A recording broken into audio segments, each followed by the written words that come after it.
pada saat mau tidur. Di sini penulis mengatakan menyatukan dua telapak tangan seperti ketika berdoa, lalu meniup keduanya sambil membaca pada keduanya surah Al-Ikhlas. Sudah kita tahu tentunya Bismillahirrahmanirrahim. Di sini di buku kita ditulis Qul huwallahu ahad, Allahus samad, lam yalid wa lam yulad wa lam yakul lahu kufuwan ahad. Katakanlah dialah Allah yang Maha Esa. Allah adalah Tuhan yang bergantung kepadanya segala sesuatu.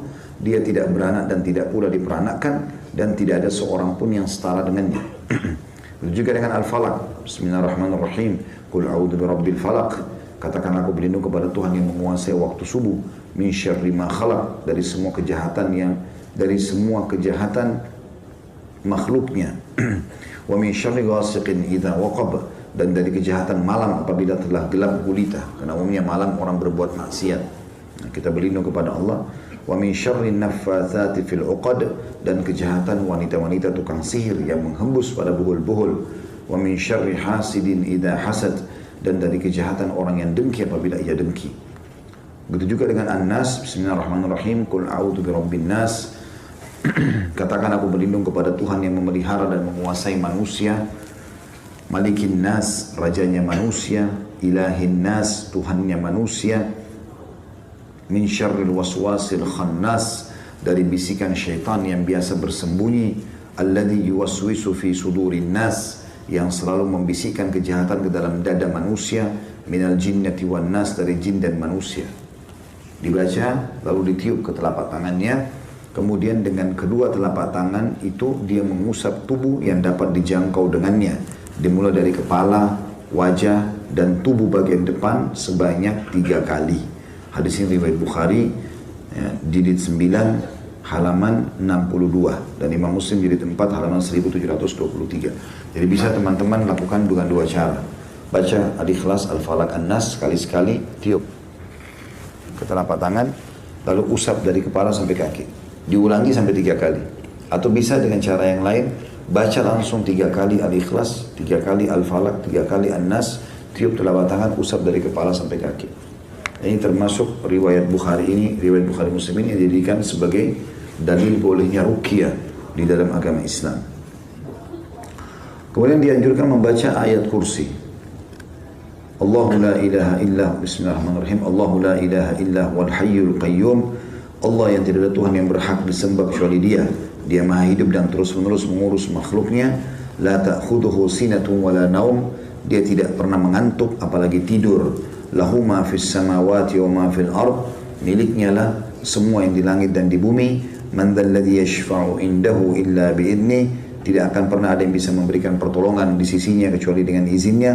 Ya'lamu ma baina aydihim wa ma khalfahum, dia adalah Tuhan yang mengetahui semua apa yang ada di antara kedua tangan mereka dan di belakang mereka. Wala yuhituna bi syai'in min ilmihi illa bima syaa', dan mereka tidak mengetahui apa-apa dari ilmu Allah melainkan apa yang dikehendakinya. Wasi'a kursiyyuhus samawati wal ard, sungguh maha luas telah pijakan kaki Allah atau kursinya Allah, ya, seluruh langit dan bumi ditutupi atau meliputi seluruh langit dan bumi. Kursi Allah meliputi langit dan bumi.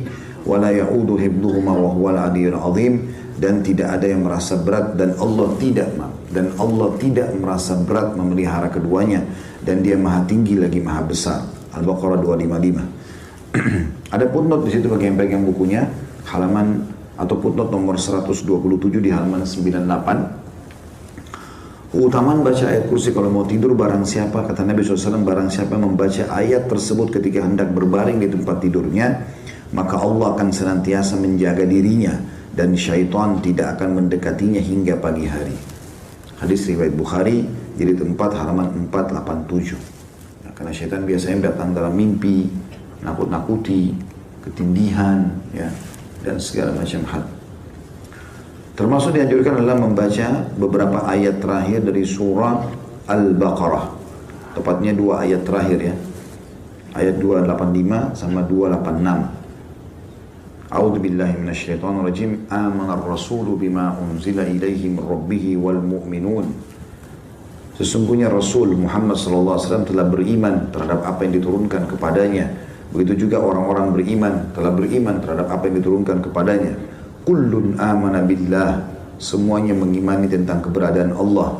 wa malaikatihi, dan seluruh malaikat-malaikatnya, wa kutubihi, dan kitab-kitabnya, wa rusulihi, dan rasul-rasulnya, la nufarriqu baina ahadin min rusulih, dan kami tidak membeda-bedakan antara utusan-utusan Allah itu.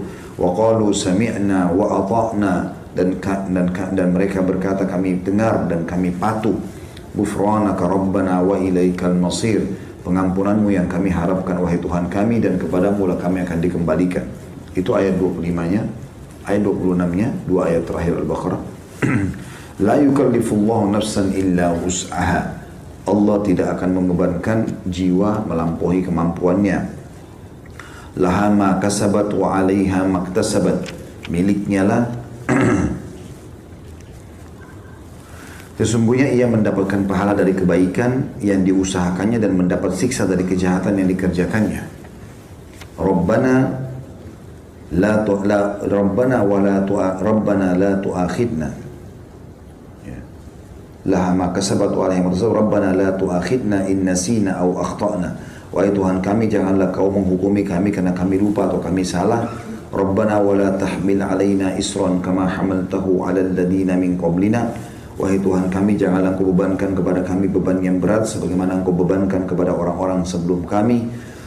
Rabbana wa la tuhammilna ma la taqata lana bih, ya Tuhan kami janganlah engkau bebankan kami di atas kemampuan kami. Wa'fu anna, maafkanlah kami. Waghfir lana, dan juga ampunilah kami. Warhamna, kasihanilah kami. Anta maulana, engkau lah ya, Tuhan kami. Fansurna 'alal qaumil kafirin, tolonglah kami dari orang-orang yang kafir. Al-Baqarah 285-286. Di situ ada footnote nomor 128 di halaman 101. Hadisnya adalah hadis riwayat Bukhari di jilid 9 halaman 94 dan Muslim jilid 1 halaman 554. Kata Nabi SAW, barang siapa yang membaca dua ayat tersebut di malam hari, dua ayat akhir Al-Baqarah, maka dua ayat tersebut telah mencukupinya. Makna mencukupinya adalah memenuhi segala kebutuhannya dengan termasuk menyelamatkannya dari segala mara bahaya. Jadi kalau dia misalnya naudzubillah terjadi gempa apa, dia bisa sempat bangun melarikan diri. Intinya dia akan diselamatkan oleh Allah Subhanahu wa taala. Kemudian masuk dalam doa setelahnya adalah tentu ini ada banyak riwayat berhubungan dengan masalah ini ya. Di antaranya sabda Nabi SAW, siapa yang membaca dua ayat terakhir Al-Baqarah, maka semua permintaannya akan dikabulkan